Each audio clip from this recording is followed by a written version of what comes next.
Welcome to the fourth part of the series, where I describe how I painted this painting, Portrait of Princess Drahomíra, and today is it the blue part of outfit.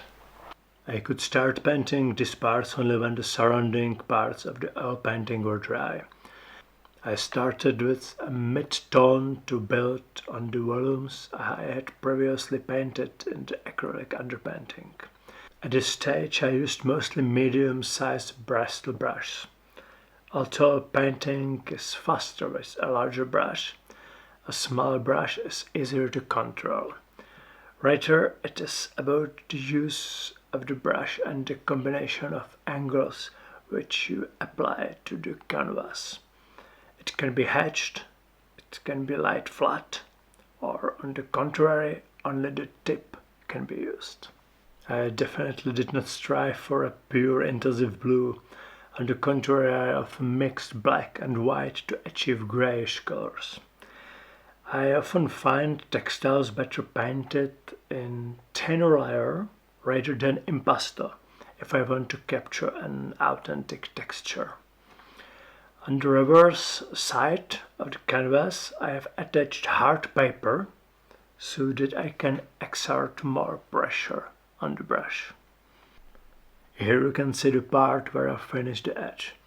At this stage I already work with a more pronounced past in the light parts, but for this part of the painting I still went back to a slight finish after it had dried thoroughly.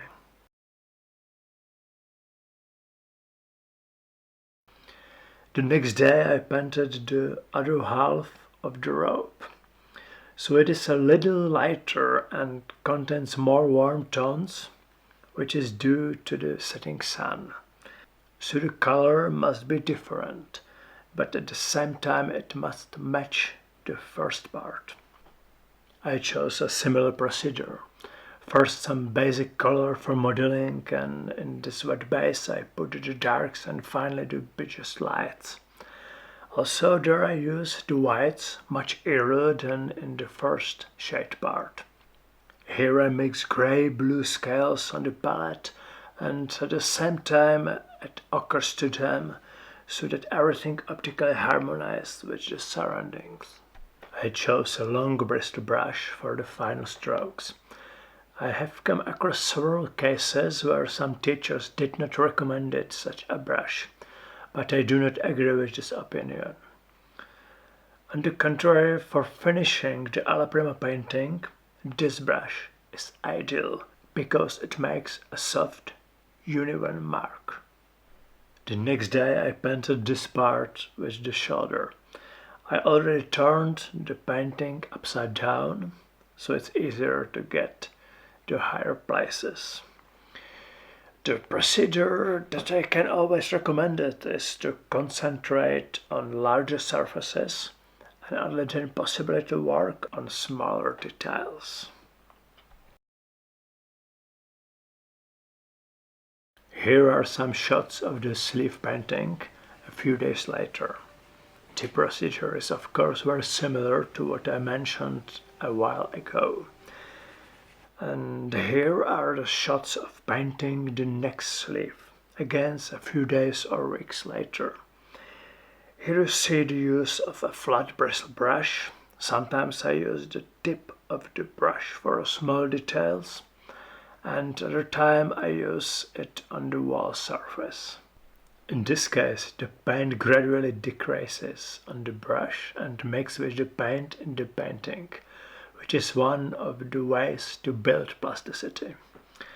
In the next stage I apply the lights using the tip of a bristle brush. Proportion intensity is important because using too strong lights can have a distracting effect on the wall. I also mixed yellow and orange into the lights so that the light of the setting sun could be seen there, although I purposely did not make it as intensive as later in the face. That's all for today, and in the next episode I will talk about painting skin tones I started from painting to decolletage. As always, you will find links under these videos, links to my website, Instagram, Facebook page. Thank you for watching, likes, subscribe. Have a nice day. See you in next video.